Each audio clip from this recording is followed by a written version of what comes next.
Welcome to my YouTube channel. आप सभी जानते हैं और आप सभी बेसब्री से इंतज़ार कर रहे थे कि जो आज आपका आईटीबीपी ट्रेड्समैन का एग्ज़ाम हुआ है उसका आंसर की का आप सभी लोग इंतज़ार कर रहे थे।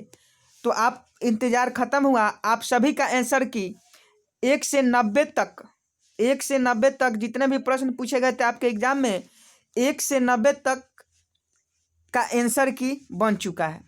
और कैसे आपको आंसर की मिलेगा वह जानने के लिए आप वीडियो में शुरू से लेकर अंत तक बने रहे। अंत में हम बताएंगे कि आपको उसका आंसर की कहाँ से डाउनलोड करना है। और हम लोग आज के इस वीडियो में केवल हम लोग बेसिक नॉलेज के बारे में जो आपके आईटीबीपी ट्रेड्समैन के एग्जाम में पूछा था उसी के बारे में बात करेंगे। हो सकता है 1-2 क्वेश्चन में त्रुटि हो जाए तो उसे माफ़ कीजिएगा, क्योंकि सभी क्वेश्चन सही बताना हो सकता है किसी में कुछ गलती हो जाए। तो 41 नंबर आपसे प्रश्न पूछा गया था कि अज्ञ शब्द के लिए एक वाक्यांश है।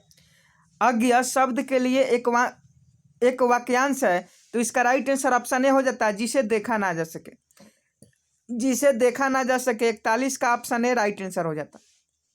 अगला पूछा था हिंदी का, मैंने इस कार्य के लिए अधिकारियों से डैश स्वीकृति प्राप्त कर ली है ताकि हमें बाद में कोई अड़चन ना हो।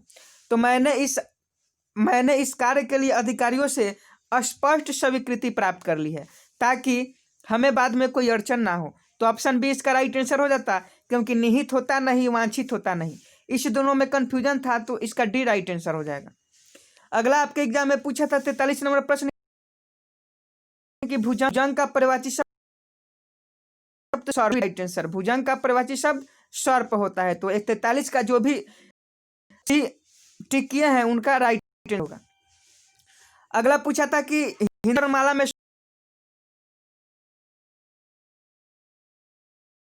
स्वरों की देखिए लिखा हुआ है, यही आपका ऑप्शन सी रहेगा है, तो आपका सही आंसर है। अगला पूछा था पवन संधि का विच्छेद क्या है, तो विच्छेद पो प्लस अन है, तो ऑप्शन बी। अगला प्रश्न में विकारी शब्द कौन से हैं, तो ऑप्शन सी 46 नंबर प्रश्न का राइट आंसर हो जाता। अगला प्रश्न पूछा था 1 नंबर जनरल नॉलेज में कि गंगोत्री से निकलकर गंगा किन शहरों और कस्बों से होकर बहती है। तो गंगोत्री से जब गंगा निकलती है तो उत्तर प्रदेश, बिहार और पश्चिम बंगाल। ऑप्शन सी इसका राइट आंसर हो जाएगा। अगर आपने ऑप्शन सी इसका सही टिक किया है तो आपका राइट आंसर है, क्योंकि गंगोत्री गंगा से निकलकर उत्तर प्रदेश, बिहार और पश्चिम बंगाल में होकर बहती है। तो option C will be right answer.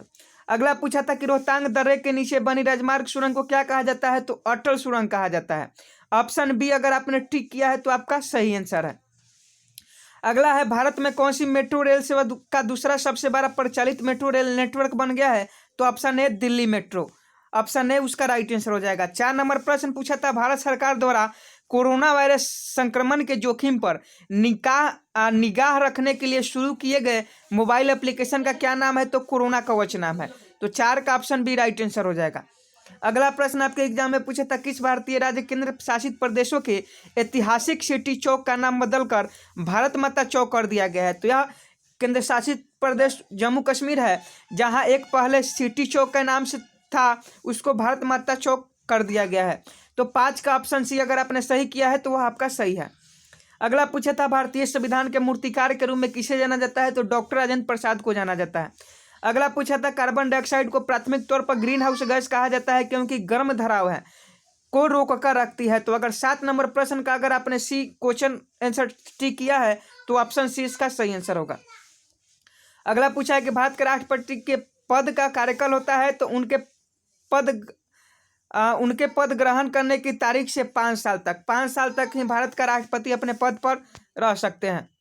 अगला प्रश्न पूछा था कि व्यापारियों के लिए पहला कोरोना वायरस बीमा कवर लॉन्च करने के लिए आईसीआईसीआई लोम्बार्ड जनरल इंश्योरेंस के साथ किस भुगतान कंपनी ने साझेदारी की है, तो इसका राइट आंसर ऑप्शन सी हो जाएगा। पेटीएम ने यह साझेदारी की है, तो 9 का ऑप्शन सी अगर आप लगाए हैं तो आपका सही है।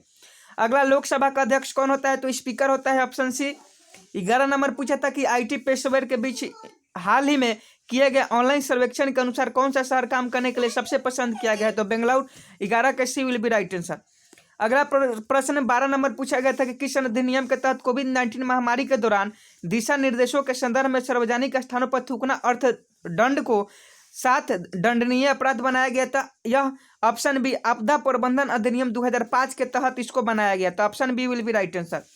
अगला था फीफा, जिसे हाल ही में समाचार में देखा गया था, किस प्रसिद्ध खेल आयोजन के लिए जारी किया गया शुभंकर है। तो 13 का ऑप्शन सी एशियाई पैरालंपिक खेल जो चीन में हुआ था। तो 13 का राइट आंसर ऑप्शन सी हो जाएगा। अगला पूछा है कि भारत के वर्तमान रक्षा मंत्री कौन है। तो भारत के वर्तमान रक्षा मंत्री श्री राजनाथ सिंह है। अगला प्रश्न है कि दुनिया के इतिहास में निम्नलिखित में कौन से देश में सबसे तेजी से बढ़ते उम्र वाली जनसंख्या है। तो इसका राइट आंसर जापान हो जाएगा। तो जीके और हिंदी और जीएस में जितने भी प्रश्न पूछे थे उसको हमने सही आपका आंसर बता दिया। अब मैथ रीजनिंग में जो आपके प्रश्न पूछे गए थे उसके बारे में जानना चाहते हैं तो उसके लिए हम वीडियो में नहीं बताएंगे, उसको पीडीएफ में ही आपको दे देंगे। तो आप पीडीएफ में देख लीजिएगा, पीडीएफ में ही आप देख लीजिएगा कि कैसा कैसा क्वेश्चन आपके एग्जाम में पूछा था और उसका आंसर की 1 से 90 तक के प्रश्नों का क्या हो जाएगा।